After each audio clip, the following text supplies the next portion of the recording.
So 2014 is when all this comes into play. The big stuff comes into play. We have another set of health insurance reforms that go into effect.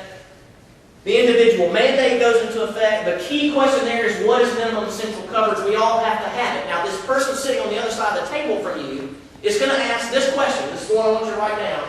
Is our coverage minimum essential coverage?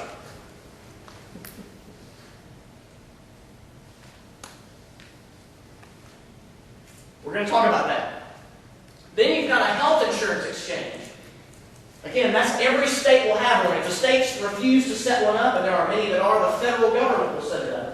So why is this important for our analysis? It's important for two reasons. There is a place for employees to go now. I mean, actually, I can get coverage in the individual market in 2014 without pre-existing condition exclusions or limitations. But I can go to the exchange, and there's a lot of transparency there. In addition, if I enroll in the exchange, and this is important, if I am between 100% and 400% based on household income of poverty level, then I qualify for a premium subsidy or premium tax credit based on what I pay for my coverage in the exchange. You with me on this? Now, this is important. The note I want you to take right here, and I've got to get another slide, but when you're on this slide, I want you to have that aha moment. The premium tax credit is ultimately what triggers your employer pay or play penalty. The darned if you do, darned if you don't.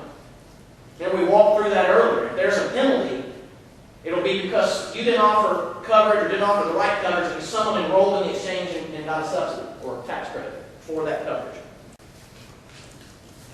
Again, on the individual mandate, I'm getting to the big point here, I'm just getting quickly. The big issue is, what is minimum essential coverage? And is our coverage minimum essential coverage? That's the question that you're going to get. If you want to know what the tax penalty is, I have it here. It's important. Okay, it goes to your analysis right here, because you're going to know what's happening.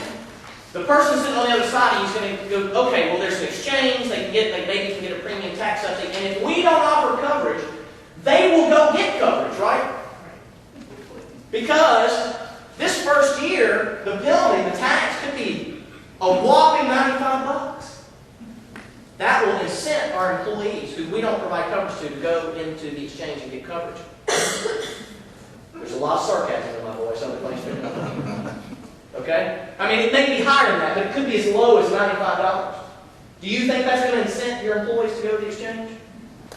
What's important on the premium tax credit, guys, this is important, because remember, I'm your benefits person, I'm sitting on the other side, and I'm saying, well, I may want to drop coverage, but I need to understand when I might pay the penalty, because that may push me out. The premium tax credit, I told you, between 100 and 400%, right?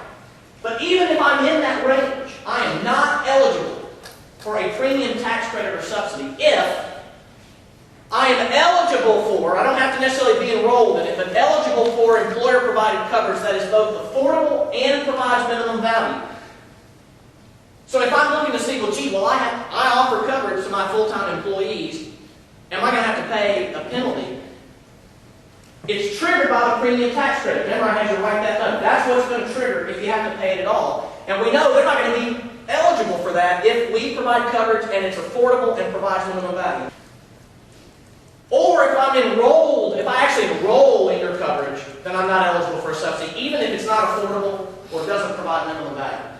So you have to understand how is our coverage going to impact whether they qualify for a subsidy or not. And remember, the subsidy triggers the penalty. So that brings us to the penalties. Again, I'm on the other side of the table from you, and I'm saying, okay, well, tell me about the penalties. Well, there's two. We talked briefly about them earlier. If I'm an applicable large employer, meaning I had in the prior year at least 50 full-time employees, actually it's full-time equivalents for this calculation.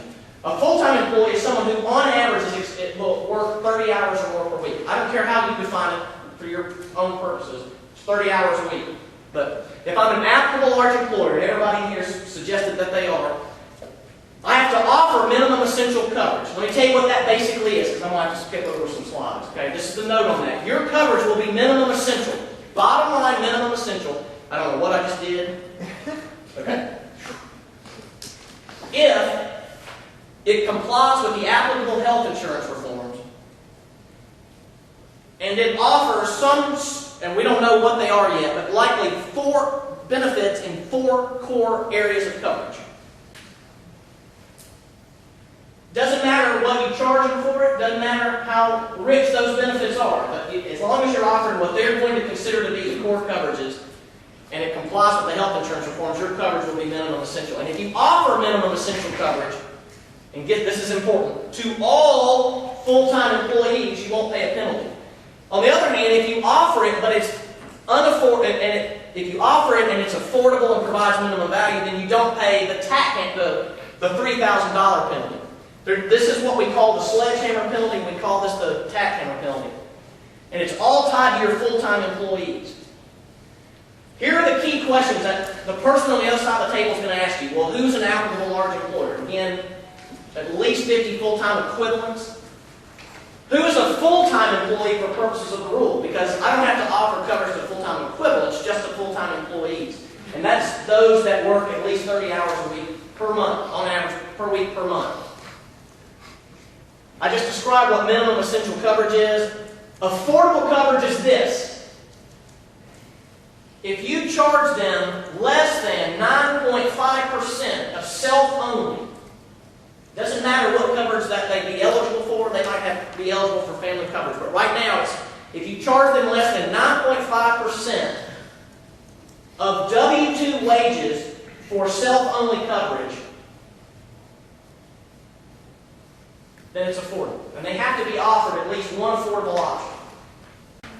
It provides minimum value if the plan pays at least 60%. This is where you take into account co-payments and deductibles. If the plan pays 60% of at least those 4 core areas of coverage, then it provides minimum value.